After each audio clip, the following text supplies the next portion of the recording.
Vamos a comenzar con el panel titulado Karol Wojtyła en el debate contemporáneo, incidencias y aportaciones. Moderado por Jimena Hernández. Están con nosotros Juan José Blázquez, de la Universidad Popular Autónoma del Estado de Puebla.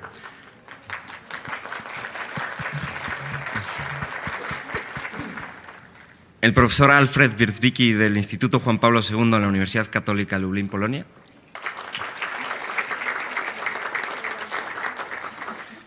Y la maestra Araceli Ornelas, del Centro de Investigación Social Avanzada.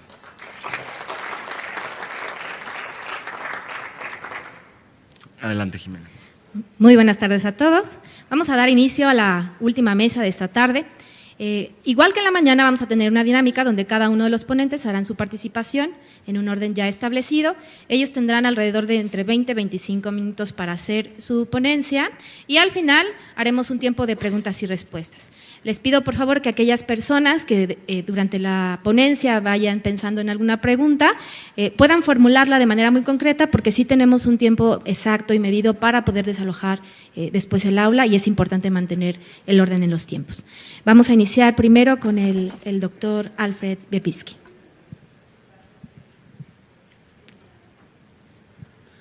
I've just been spoken to you, and now I have the chance to speak again, and I have to apologize again that I am doing this in English, but there is no perfect man, and I am certainly not such a one.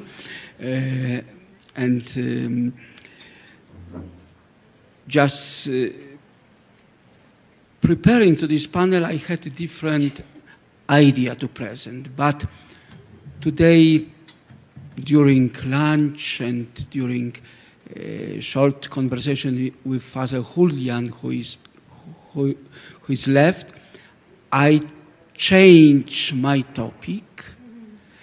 I think that it is related to that what is our concern. But I would dare to think about affinities between John Paul II and Francis, two popes. I think that this is the actual issue. Why it is an actual issue? There are some people who accuse Pope Francis to deviate from John Paul II. I don't take such accusation seriously, but I think that I have quite well-grounded knowledge of the person and of the teaching of John Paul II, and I think that I have already also enough good knowledge of Pope Francis, because he is a pope for more than 1 year, so we know much about him.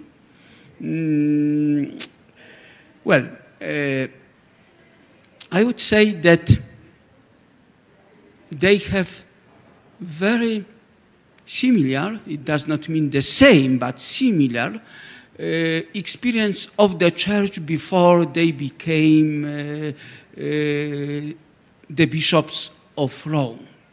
And what is it? In what consists this experience? First, this is the experience of the church which is the church of the people.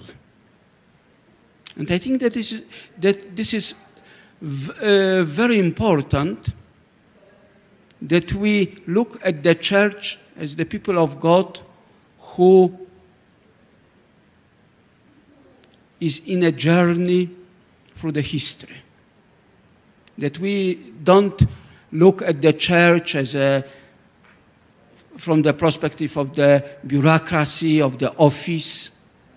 We don't look even on the church from the perspective of the liturgy. We don't look at the church from the perspective of the canon law. All these things are necessary since they exist. They have their purpose, but their purpose is limited. What is the essential is the presence of the Jesus Christ in the history of man. And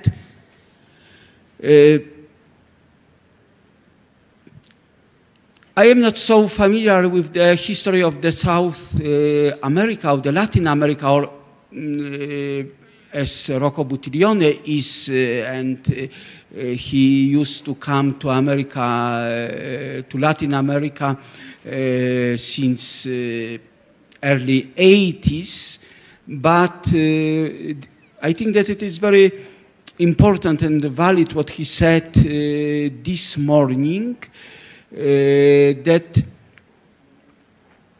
even looking at the liberal theology, we should not concentrate on some theories which were secondary, like the application of Marxism, of Marxist analysis of the, but we should look to the experience of church, of whose subject is the people. And the same experience had Karol Wojtyła. His church was the church of the people. Some days ago we discussed during seminar the issue of Nowa Huta. Nowa Huta was the communist experiment to build a new city of the workers.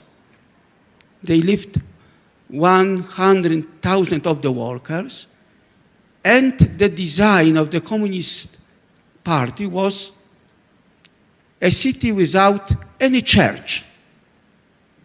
The workers, they came from the villages, and in each village they had their church. They had perhaps their faith was not deep. Their understanding of the faith was not deep, but they had the religious sense. If you build a city, you must build a church. And it was not a bishop who asked to build the church. The people asked to build the church, and the communist government refused it. So they gathered around the cross, because the city was built in the fields, and it was an old custom on the crossing wards to put the cross. And there was a cross in old village of Mogiła. The people used to come to pray there. Bishop Karol Wojtyła visited them. And this struggle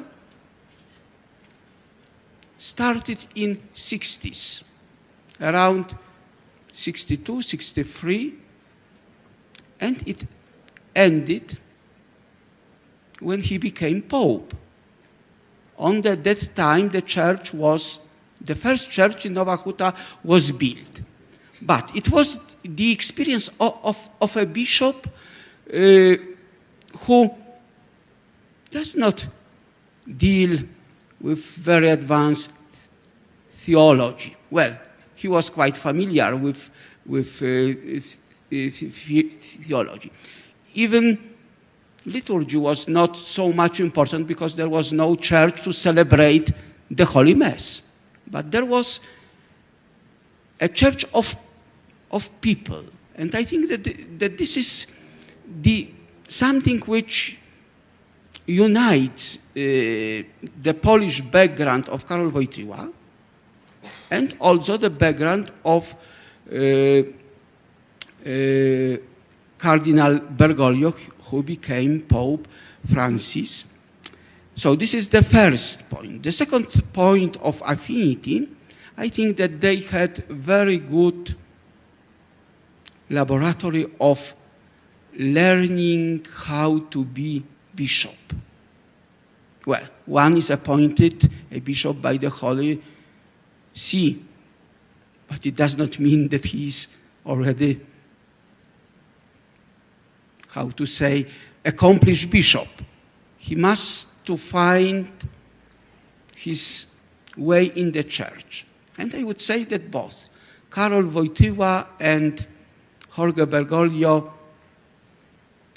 received very precious gift from the life of church of their time. Karol Wojtyła participated in the Second Vatican Council, and it was the turning point for him. It was a time of his pastoral formation. And Aparecida was a time of the pastoral formation for Bergoglio. And I think that now what he offers to the church is the pastoral conversion.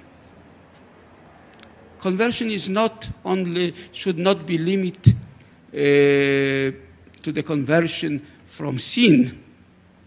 Even the people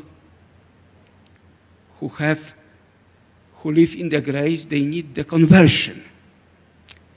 And I think that Karol Wojtyła, well, I may describe you briefly how he was learning. He constantly learned.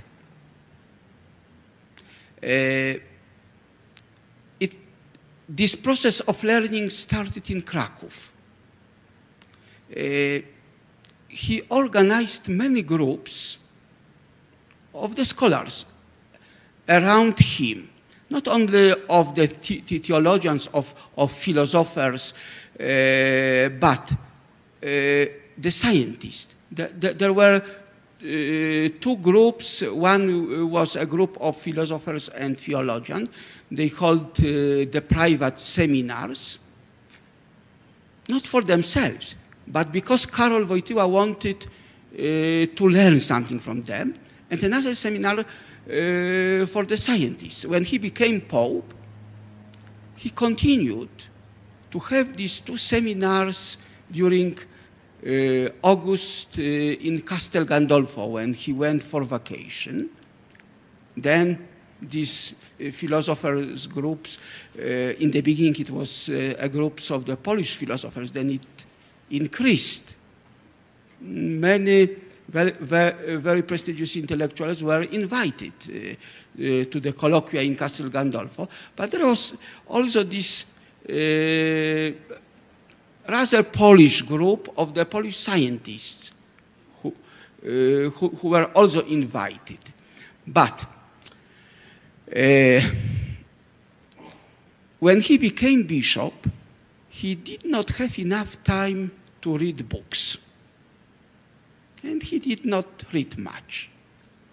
I know it from a professor of mine, from Father Styczeń. Karol Wojtyła was a professor of ethics of the Catholic University, but he used to come only once a month for classes, but he invited the students, especially the students who were preparing their doctorates, to his residence in Kraków. And I think that it was the longer academical seminar because they were traveling in the night by train, they were arriving in the morning, they participated in the mass, then was a breakfast, and then from 9 o'clock to 7 o'clock in the evening, because there was only one train at that time from Kraków to Lublin. It departed at 7 o'clock, so the seminar was from 9 o'clock in the morning to the... First they discussed some topics or their thesis, and then he was distributing the books which he bought or he was offered, and he was giving to the students and to the professors some homework. Read this book. And next time when you come to Kraków, you will give me summary and just mark what is important. I will read it. But this way, he was really learning. And I think that this is a way of the pastoral conversion to be in contact with the contemporary reality. Because what is a great menace for the church, to live in the past or to live too much in the future. But it does not mean the church has to conform to the contemporary culture, but the church herself has to be contemporary. And I think that Karol Wojtyła understood it very well. John Paul II understood it very well, and also Pope Francis understands that. If you look at the style of Synodus, this is the method of learning. We should not expect at this moment the results of the synod. It was extraordinary synod, and next year there will be ordinary synod, and only after that, when this is not a matter of discussion in the church whether Pope is fallible or infallible. He's infallible, but infallibility is not automatical. Infallibility must grow, must be formatted by learning, by discussion, and by the openness to the Holy Spirit. So, if I compare just this ability to learn, I think that we have the Pope which resemble very much in their attitude. And perhaps the things which is the most important is that, of course, we know that not in the present times the church, so to speak, invented mercy and charity, but I think that both give very big emphasis on mercy and charity. And when I was listening to some reports from Synodus, I heard also opinion that, well, we are speaking about charity, we should speak about truth. Well, this is true, but we should not oppose. And I heard also opinion that the teaching of charity is not grounded in tradition and in Scripture. I think that on the contrary. And John Paul II presented, wrote and gave to the church the encyclical Dives in Misericordia. And this encyclical is based on the parable of about the prodigal son. And I think that that this is exactly the place in the gospel which we should consider. And also now, when at stake is the pastoral attitude to the families and to the marriages, especially if we think about the marriages which were broken, I think that this parable may be applied. But see what happens. There are two sons. And a good son, he's faithful to father, always. And there were the members of the synods who were saying that we should focus on the good families who are faithful to the church. Yes, no one wants to abandon them, as I understood. But the issue is not to care only for those who are good, like a son in the parable, who is always faithful, but there's another son who left his father, who lost his property, a part of heritage. How it must be painful to the father. But nevertheless, the father accepts the son. Is he better when he comes? Well, it's doubtful. We don't know. Because he finds himself in a terrible misery. This is what makes him to think about good father who will forgive him. And I think that this parable, John Paul II says that this parable is a picture of our times. This is what is explicitly said in Dives and Misericordia. So I think that here there is not only affinity of the personality, affinity of formation, affinity of the background in the church of people, but there is also very strong, I would say, doctrinal affinity. The point in which the message of two popes who are in the chain of the life of church, of the people who is a pilgrim people in the story, because such an argumentation that the doctrine of family was already developed by John Paul II. Yes, this is the truth, but this is a kind of ideal, and now we have to consider to measure this ideal with the real circumstances, and the real circumstances are such that they are families which are faithful to this ideal, and there are the families which are unfaithful. So this is not the problem of a change of doctrine. This is the problem how to put to the church, to the life of the church, to the pastoral attitude, the spirit of charity.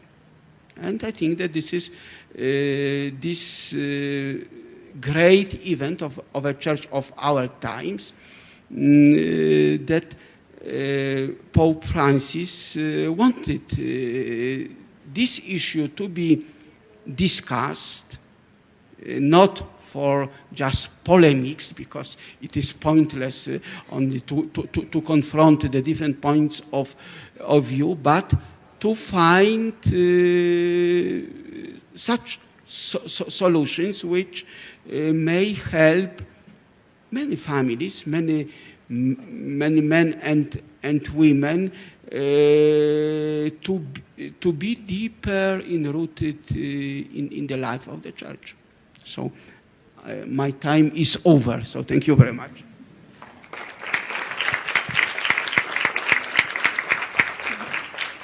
Bueno, vamos a dar paso a la segunda intervención. Muchísimas gracias, padre. Ahora toca el turno a la maestra Araceli Horneras. Ella es licenciada en Derecho por la Universidad Autónoma de Chihuahua, estudió maestría en Ciencias de la Familia en el Instituto Juan Pablo II en Roma, Italia. También tiene una maestría en Estudios Teológicos en Biotecnología y Ética en la misma institución, en la sede estadounidense en Washington, así como un diplomado en el manejo de organizaciones de la sociedad civil. Ha trabajado en diferentes asociaciones e iniciativas en servicio de la mujer embarazada y el no nacido, y actualmente es coordinadora de la División de Género y Familia del Centro de Investigación Social Avanzada. Un aplauso para ella, por favor.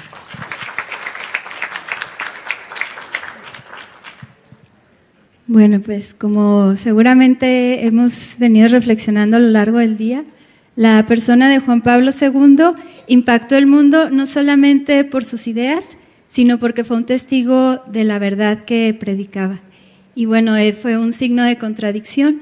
Y me parece importante, antes de empezar en el desarrollo del tema que voy a plantear, que reflexionemos un momento sobre esta parte, que es importante el legado de Juan Pablo II, no solamente como un conjunto de ideas que son provocadoras, que son estimulantes intelectualmente, sino que es necesario hacer experiencia de la verdad que portan en sí para que puedan ser fecundas en nosotros, para que nos transformen y puedan engendrar vida, y entonces nosotros podamos dar a luz a la novedad a la que están llamadas a traer al mundo, para no ser simplemente repetidores o comentadores de pues ideas muy interesantes y ciertamente provocativas, pero me parece que este es un punto que es importante que tener en cuenta, que la persona de Juan Pablo II, toda ella es lo que nos provoca y no solamente sus ideas. Entonces, para atender cuál fue su camino, su itinerario en esas ideas, en ese legado que fue más que simplemente una cuestión intelectual.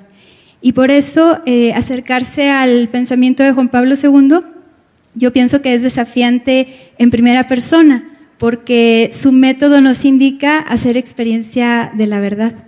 Y entrar en su legado, en cierto sentido, es una invitación a hacer esta experiencia que él hizo, un encuentro con la verdad encarnada, con el Dios que se hizo hombre.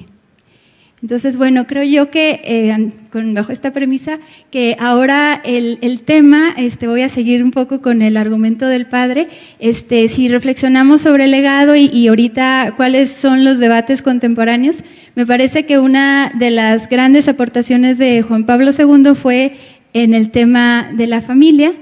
Y me parece que ahora es muy significativo que podamos tener este coloquio donde estamos celebrando su pensamiento. Una manera de celebrarlo es profundizando, y bueno, que nos hemos dado el tiempo de estar aquí para profundizar juntos este legado y ver qué nos dice a la realidad de hoy.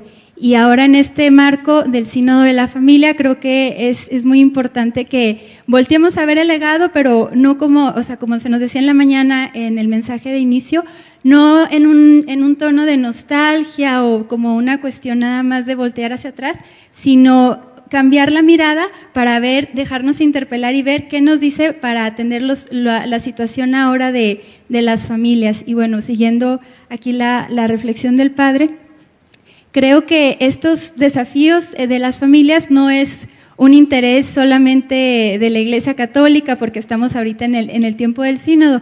Creo que el campo de la familia, bueno, es un campo para toda la sociedad de gran trascendencia, y los síntomas de las crisis que experimentan las familias en nuestros días están por todas partes, y de una forma u otra todos tenemos experiencia de esas crisis de familia. Por eso creo que a todos nos interesa profundizar en el tema de familia, ver lo que Juan Pablo II nos ha dejado y que sigue siendo vivo pues en estos debates, sigue incidiendo. Él fue muy fecundo en su pensamiento sobre el matrimonio y la familia y nos marca un itinerario a seguir. El amor personal, entendido como don, fue la categoría clave para analizar la realidad del matrimonio y la familia. Y esto realmente en la época de Juan Pablo II fue una verdadera novedad. El amor personal, entendido como don, fue la categoría clave para mirar la realidad del matrimonio y la familia. Juan Pablo II se decía que era su ministerio la familia, le llamó su ministerio especial, ocupó una gran parte de su actividad intelectual y pastoral.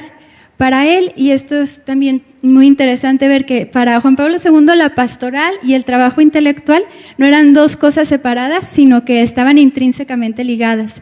Decía el profesor Stinson, el que fue profesor de padre Alfred, que para Karol Wojtyła, le decía a él, la pastoral fue el punto de partida y el punto de llegada de su filosofía. O sea, él no hacía una filosofía simplemente especulativa porque quería ver cuestiones abstractas, sino que esta cuestión de la filosofía al final regresaba a la pastoral y de la pastoral volvía hacia la reflexión filosófica. Entonces, Wojtyła no buscaba una verdad abstracta, sino la verdad íntegra, la verdad total, que parte de la experiencia y que llega al hombre concreto. La experiencia integral no puede ser reducida al ámbito filosófico, porque la naturaleza humana es una naturaleza abierta que no se completa a sí misma, y el hombre es un misterio al que no se puede acceder completamente con las solas fuerzas de la razón, y significa que el saber debe ser concreto y por lo tanto teológico. O sea, el saber sobre el hombre debe abarcar la totalidad de la realidad y eso implica la trascendencia y a la cual a la filosofía no puede, con las solas fuerzas de la razón, abarcar la verdad total sobre el hombre. Y entonces para ello Juan Pablo II, él, al abordar esto, la filosofía y la teología, él las manejaba, o sea, él lograba abordar la realidad desde una perspectiva filosófica, teológica, sin tener un conflicto al respecto. Y entonces esta aproximación al final se traducía en un hacer concreto pastoral. Entonces, bueno, les voy a relatar muy brevemente una cronología sobre algunas de las aportaciones más importantes que Karol Wojtyła realizó en la reflexión del matrimonio y la familia antes de llegar a su pontificado. Estas aportaciones, como les comentaba, siguen incidiendo en los debates sobre la familia y hoy más que nunca, en este tiempo de reflexión profunda que estamos en la Iglesia, es necesario seguir profundizando en ellas. Como un joven sacerdote, Karol Wojtyła tuvo una gran cercanía con los jóvenes. Alrededor de él se formó un grupo de matrimonios y entonces este grupo de jóvenes, bueno, que después ya fueron matrimonios y familias, le dio a Juan Pablo II una digamos, materia prima, una influencia muy, muy importante para su actividad intelectual. Juan Pablo II decía de este grupo de jóvenes que se formó a su alrededor, que de ellos aprendió a amar el amor humano. Y fue una reflexión que él hacía, pero no era en solitario, sino en esas convivencias a las que iban, en ese diálogo con ellos y en ese partir de la realidad para realizar su reflexión. Y entonces, incluso en aquellos tiempos no era bien visto pues que los jóvenes salieran, las chicas, que hubieran grupos mixtos y que hubiera un sacerdote guiando la excursión. Y aparte el régimen en aquel entonces no lo permitía, entonces le llamaban tío a Karol Wojtyła. Y entonces, como fruto de esos encuentros, sale el libro de Amor y Responsabilidad, en 1962 lo publica. Es un tratado sobre ética sexual y representó una gran novedad en aquel tiempo porque identifica el amor definido como don de sí como el punto clave para la comprensión del matrimonio. Entonces, él aquí en este libro de Amor y Responsabilidad habla de la persona, o sea, como un bien tan grande, o sea, al respecto al cual el único comportamiento adecuado es el de amarle. O sea, la persona nunca puede ser utilizada, la única actitud adecuada hacia la persona es el amor. Y este es el eje de toda la ética matrimonial de Karol Wojtyła que empieza en este libro de Amor y Responsabilidad. Y vemos, es muy interesante ver cómo el camino que va haciendo él intelectual y que finalmente ya como pontífice pues fue de una gran riqueza toda su teología, pero todo su desarrollo teológico, el magisterio que nos dio como papa, tiene como base, digamos, como un antecedente, toda esta reflexión filosófica que él iba haciendo.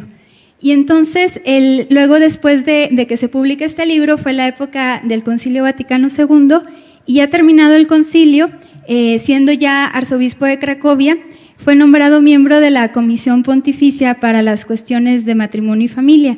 Eso fue en 1966. Y desde esa fecha hasta la publicación de la encíclica Humanae Vitae, colaboró muy intensamente, muy cercanamente con Pablo VI.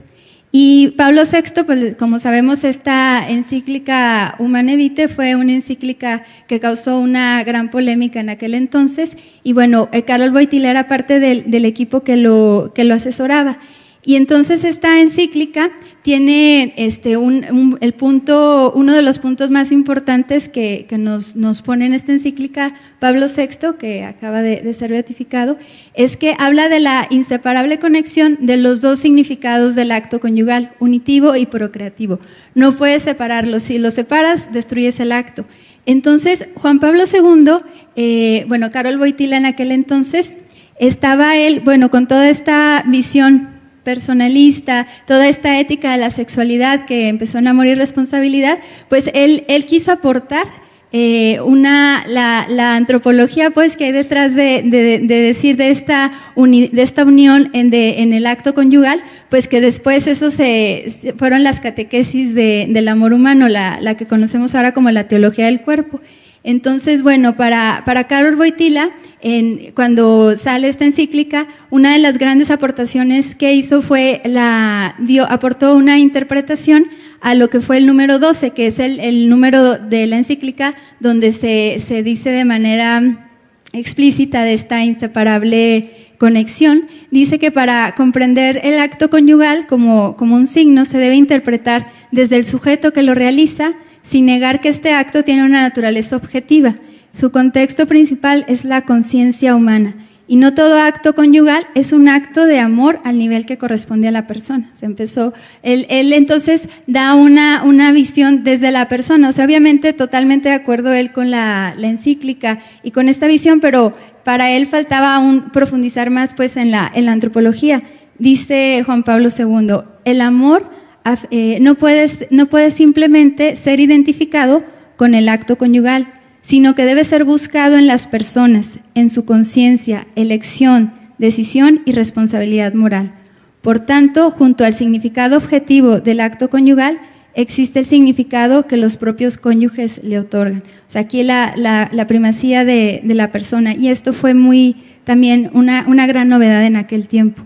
Entonces, al año siguiente de la promulgación de la encíclica, él crea el Instituto de Estudios Familiares en su arquidiócesis. Este instituto de estudios de familia fue el primero en crearse, y ya después, cuando llegó a ser papa, funda el Instituto Juan Pablo II para estudios sobre matrimonio y familia, y ahora ese instituto está ya en varios países del mundo. Pero esto, refleja que desde entonces él veía no es suficiente decir cosas, afirmaciones correctas sobre la familia. La encíclica estuvo bien, pero él veía era necesario seguir profundizando, seguir estudiando. El haber fundado este instituto para tener un diálogo con la sociedad y ver desde las ciencias humanas esta verdad sobre el hombre, el matrimonio y la familia, me parece que sigue siendo fecundo su legado. Durante luego ya los años 70, recordemos que fue hecho pontífice en el 78, durante los años 70 los artículos del cardenal Wojtyła tienden a integrar los frutos de sus estudios ético-filosóficos sobre sexualidad en una comprensión teológico-pastoral de la familia. Escribe varios artículos donde empieza a sostener varias ideas que me parece que es necesario seguir profundizando. Al hablar de la familia, en sus ensayos, nos dice que es insustituible debido a una característica interior del mismo hombre. Sin ella, sin la familia, no puede realizar plenamente su humanidad el hombre, puesto que el hombre, toda persona, esposo, esposa, hijos, constituyen la parte central de la familia. En ella, en la familia, es importante la persona en tanto que persona. Por eso, el modelo social debe basarse sobre la familia, porque no existe ningún medio mejor para afirmar al hombre. La familia es el lugar donde la persona, donde cada uno de nosotros es el primer sitio donde tomamos conciencia de nuestra dignidad y comenzamos a descubrirnos personas. Y creo que esto es importante seguir profundizando en esto, porque afirmar a la familia por sí misma, no simplemente porque a veces oímos en estas en estas discusiones sobre si la familia, hay diferentes tipos o si ya no existe la familia, bueno, luego entonces a veces me parece que enfatizamos demasiado el argumento funcional, que la familia tiene una función social, que la familia económicamente es importante y que muchas bondades, claro, pero me parece que aquí Juan Pablo II, Karol Wojtyła, señala un punto muy importante. O sea, la familia por sí misma debe ser afirmada porque se afirma a la persona, es el entorno en el cual la persona es generada, digamos, venimos al mundo en el útero de una mujer, bueno, la familia es el útero espiritual en el que la persona es generada, entonces por la centralidad de la persona debe ser afirmada, no por funciones que cumpla para un cuerpo social. Y bueno, en el tema de la familia, luego después en este mismo ensayo habla, estoy señalando algunas ideas que me parece que aportan y que siguen aportando, nos habla de la paternidad y de la maternidad concebidas como el perfeccionamiento de las capacidades interiores del hombre, que completa su personalidad siendo padre o madre. De ahí que el instinto de paternidad o maternidad no es algo extrínseco de la persona, sino que forma parte de su propia plenitud. Por eso querer en plenitud al cónyuge significa quererlo padre o madre. Y esta plenitud que es la paternidad y la maternidad se basa en que somos imagen de Dios, que Dios es Padre y Creador. Y si no somos co-creadores o no admitimos esta paternidad, rompemos esa imagen y por lo tanto nuestra plenitud. Entonces, siguiendo con estos ensayos sobre familia, hay uno muy relevante que se llama La familia como communio personarum. Aquí ya empieza a hacer un análisis explícitamente teológico de la realidad familiar y emprende el camino hacia su obra teológico-pastoral fundamental en torno a la familia, que son las catequesis sobre el amor humano. Lo que les comentaba, la teología del cuerpo, que fueron las catequesis que ya fue dando como papa, pero ella ya las tenía preparadas, ya tenían los manuscritos listos. Y entonces el papa, bueno, los miércoles, las llamadas audiencias, no es nada más la reunión, el ir cuando uno va a Roma y que el miércoles, porque la foto, para tomarle la foto al papa, pues en realidad no es nada más por la cuestión de ir a ver al papa, sino que es el día de la semana donde el papa, bueno, como obispo le habla a su iglesia, le da una catequesis. Entonces Juan Pablo II consideró el tema fundamental de la familia, que la primera catequesis que empezó a dar fue sobre la familia. Duraron 5 años estas catequesis consecutivamente los miércoles, pero bueno, esto que ya fue el desarrollo teológico pastoral sobre la familia, ya las tenía él preparadas desde los años 70 en todas estas reflexiones que les vengo comentando. Entonces, en estas catequesis sobre el amor humano, vuelve a analizar las categorías de persona, don y comunión que fueron centrales para el Concilio Vaticano II. Y entonces el entender la persona en la hermenéutica del don. La persona es un don y está hecha para donarse. Nosotros nos realizamos plenamente en la donación. Esta es como la idea central. Y entonces, en este realizarnos, en el donarnos, lo va desarrollando en las catequesis y finalmente luego su magisterio pontificio es en mucho un desarrollo de lo que ya estaba en el Concilio Vaticano II. O sea, Juan Pablo II aporta muchas novedades, pero también es una continuidad pues con lo que fue el Concilio Vaticano II, que recordemos que fue un concilio para la renovación pastoral de la Iglesia, o sea, abrir las ventanas de la Iglesia para que la Iglesia se abriera al mundo. Entonces, después de cuando ya es papa, tiene un prolífico magisterio, del cual ahorita no vamos a hablar, pero bueno, simplemente mencionar que el magisterio pontificio de Juan Pablo II y las novedades teológicas que aportó, principalmente en la teología del cuerpo, es muy importante, y es aquí donde sigo con la reflexión del padre. Es mirar este magisterio no como si fuera grabado en piedra y como si tuviera que ser resguardado para que nadie lo toque, o sea, como si eso hubiera sido la intención de Juan Pablo II, dejar unas verdades por escrito, como Moisés y los 10 mandamientos sobre la familia Juan Pablo II, su magisterio, ¿no? Creo que a veces en estas discusiones sobre el sínodo sonaba un poco así, ¿no? Los grandes defensores de Juan Pablo II, así como estamos defendiendo su legado, y me parece que ahí el error es no haber entendido la experiencia y la forma el método de Juan Pablo II, el método de Karol Wojtyla.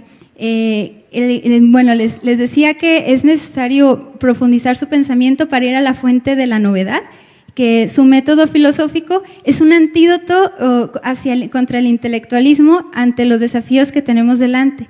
Sigue siendo un maestro importante que no quiso dejarnos un conjunto de definiciones magisteriales correctas sobre la familia, sino que nos marca todo un itinerario. Me parece que existe la tentación ahora de mirar al prolífico magisterio de Juan Pablo II sobre la familia, bueno, como les decía, como un cuerpo monolítico. Me parece que esta actitud defensiva que estamos viendo nos refleja que no hemos profundizado. Creo que no pretendió dejarnos unos límites, sino el rumbo para caminar. Frente a los desafíos actuales de la familia, estamos invitados a realizar el camino que realizó él.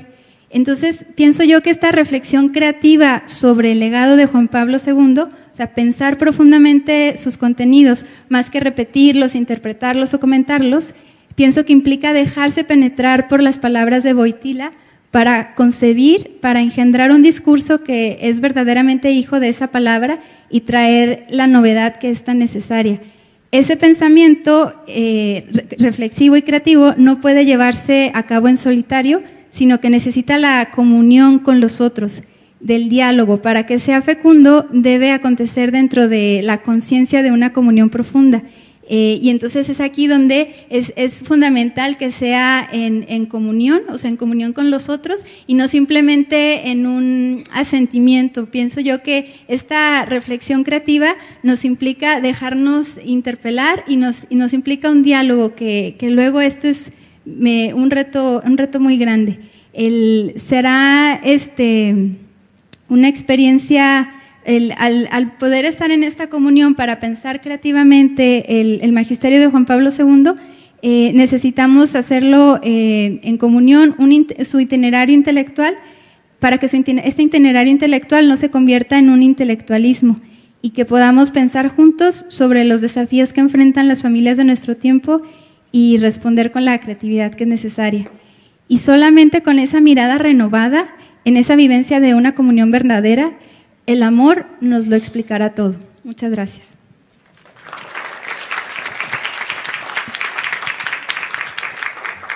Agradecemos a la maestra Araceli Unerlas. Pasamos a la última ponencia de este día.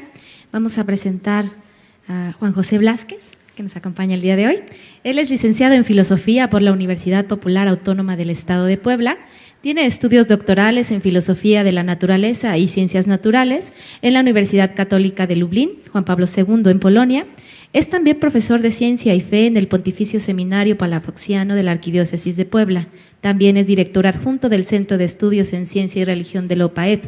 Profesor de Antropología de la Sexualidad en el Instituto Juan Pablo II para la Familia, sede Puebla, y en la Universidad Anáhuac Puebla. Le dejo la palabra para la última interpretación.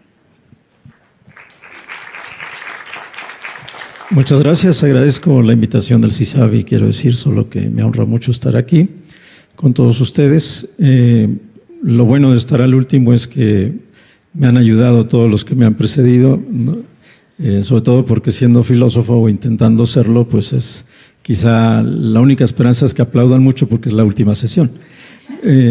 Pero voy a abreviar porque no hay mucho tiempo. Me han pedido hablar sobre el cuerpo y la dignidad humana en Wojtyła. Quisiera adelantar que este tema tiene que ver de manera importante, porque lo que el Papa quería enfatizar, incluso como filósofo anteriormente y pastor, es que el hombre, sobre todo el hombre moderno, no se debe concebir solo como un puro intelecto y una pura determinación, sino que es carne. Sin más preámbulo, me voy a permitir leer, saltando algunas cosas. Es muy conocido el mensaje vibrante del recién elegido Papa Juan Pablo II, ahora santo, en el comienzo de su pontificado. No tengáis miedo de acoger a Cristo y de aceptar su potestad.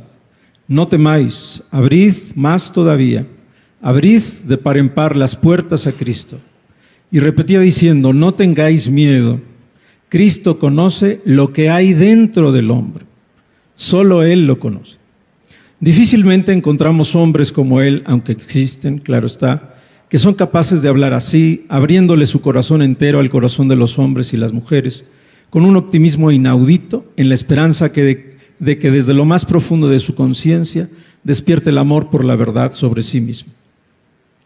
Conocido igualmente es el procedimiento adoptado por Wojtyła tiempo atrás de descubrir la profunda estructura humana a través de la acción reveladora de su condición, de tal modo que entre tantos otros elementos de sus análisis sobre la dignidad de la persona, destaca su reflexión sobre el cuerpo humano, en tanto que comporta un contenido esencial de la estructura de la subjetividad humana.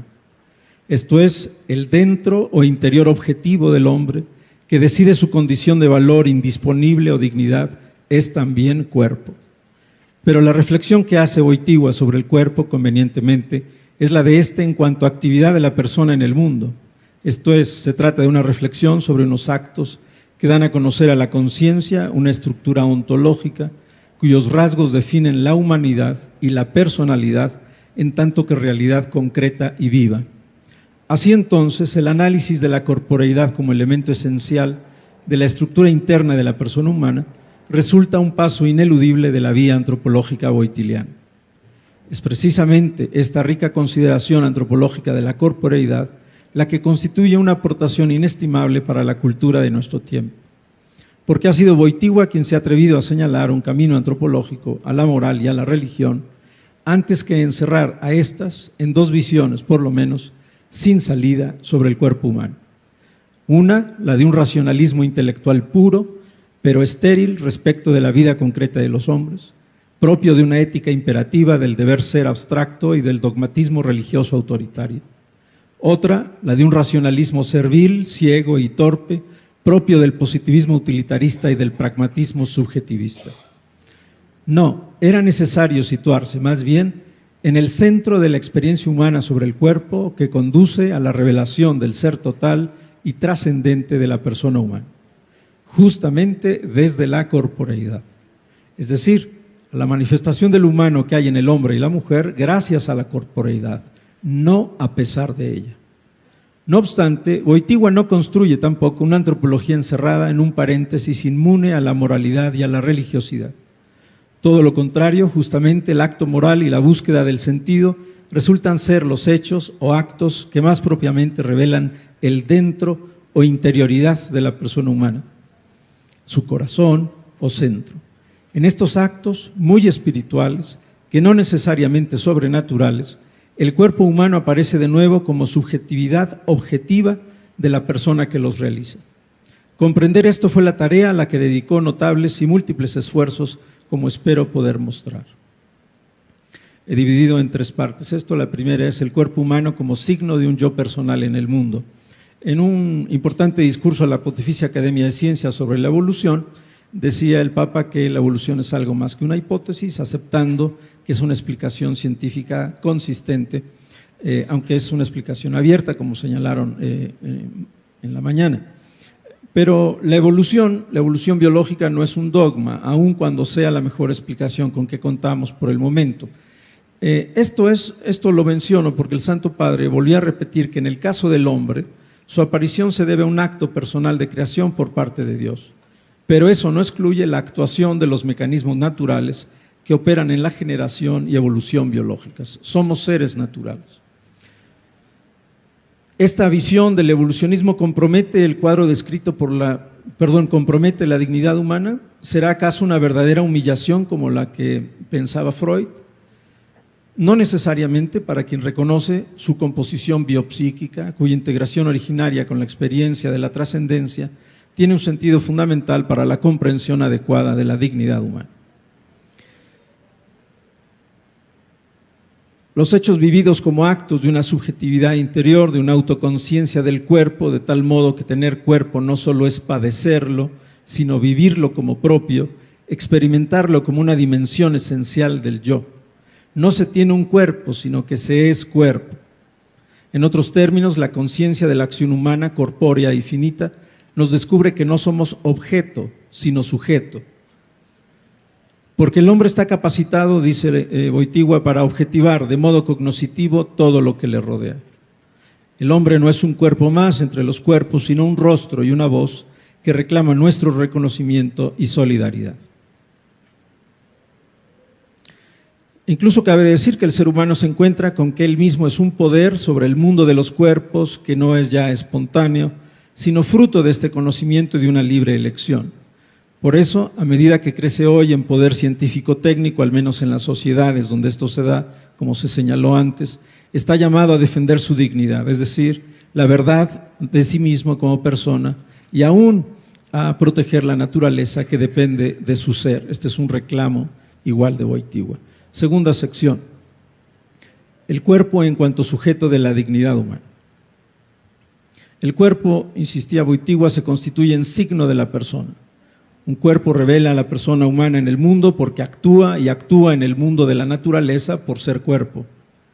Por tanto, la exterioridad subjetiva que constituye el cuerpo es así la manifestación más elocuente del yo personal.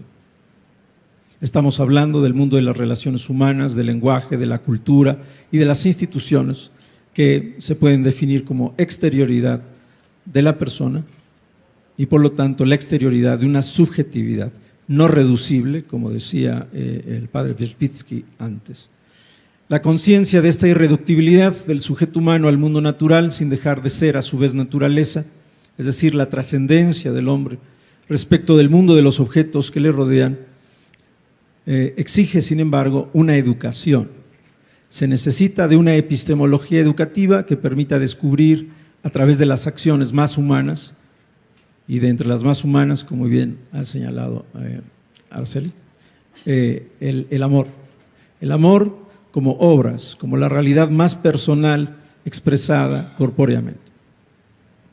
Reconocer la sublime dignidad humana que solo es visible en y por el cuerpo es una tarea exigente que requiere voluntad para aprender.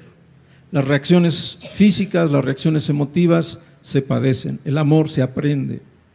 Descubrir en otro cuerpo, en otro rostro, en otras manos a otro semejante a mí requiere un mínimo de simpatía, de amor por el otro en tanto que otro como yo. Pues si es verdad que solo se puede amar lo que se conoce, también es verdad que solo se puede conocer en verdad a quien se ama. No rechaza Wojtyła, elimino citas y cosas técnicas, lo pueden leer después. Wojtyła no rechaza de ninguna manera el primado del logos sobre el ethos, pero reclama volver a colocar la acción humana en el lugar debido dentro del elenco de todas las manifestaciones más propias de la persona humana.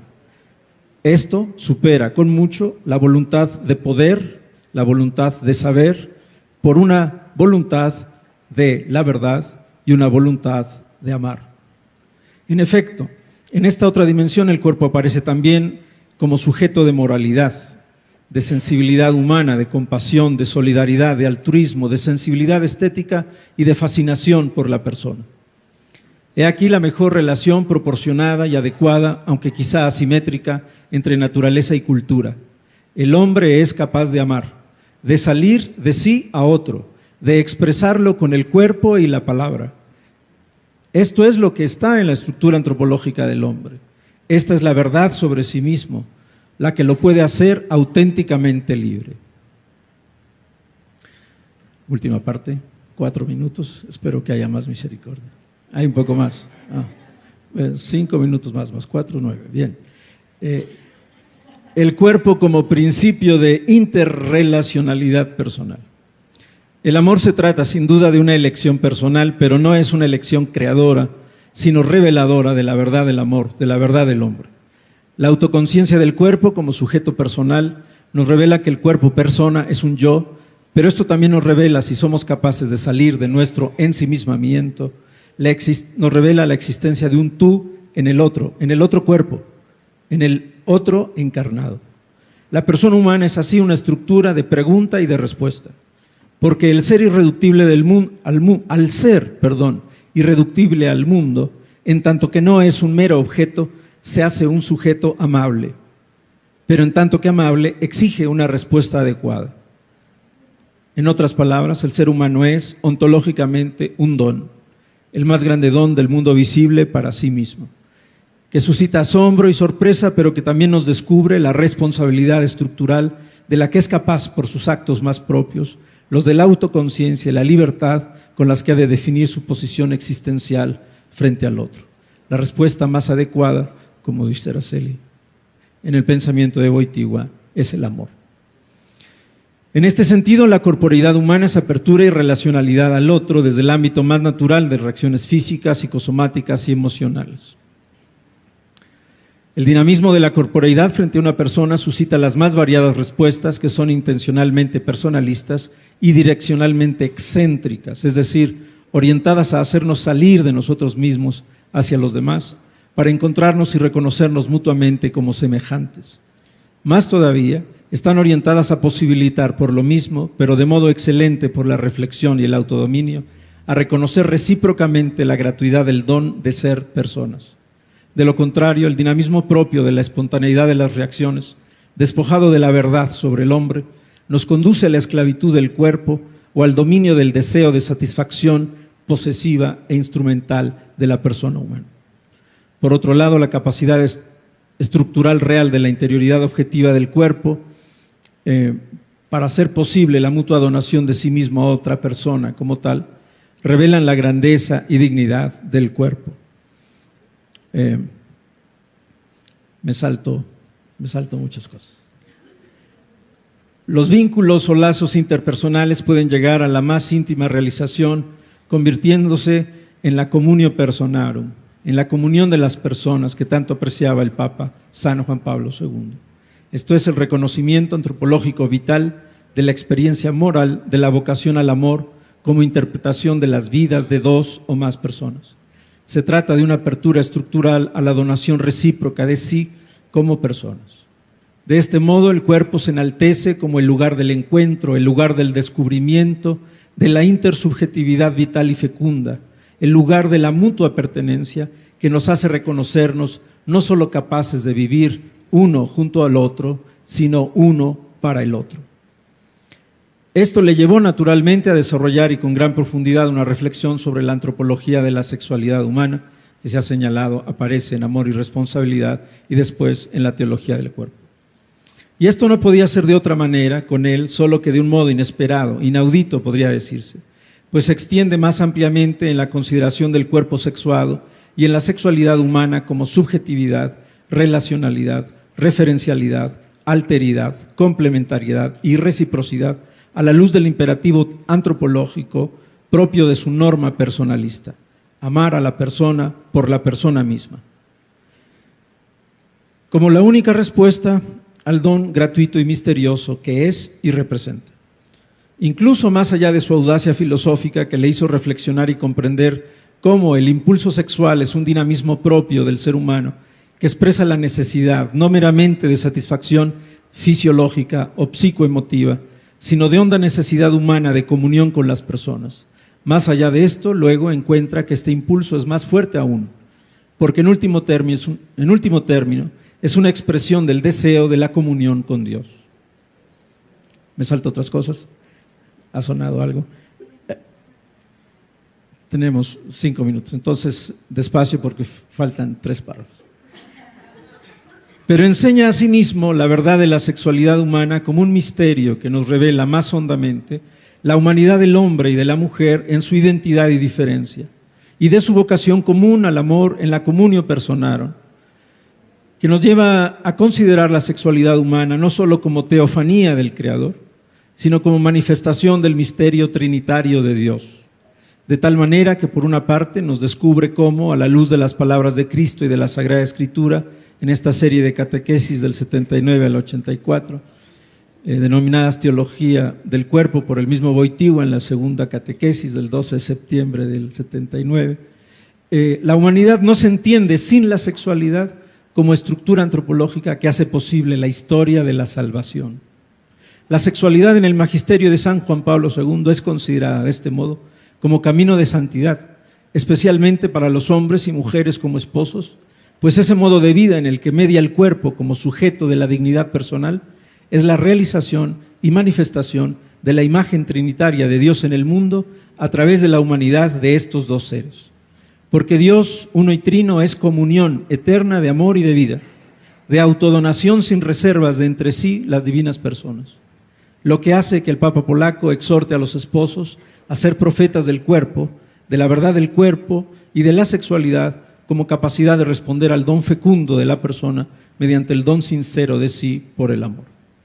Todas estas reflexiones, vividas como peregrinaje henchido de amor por el hombre y por Cristo, son, a mi parecer, una de las razones por las que su palabra siempre fue vibrante y su corazón se nos abrió de par en par. Muchas gracias.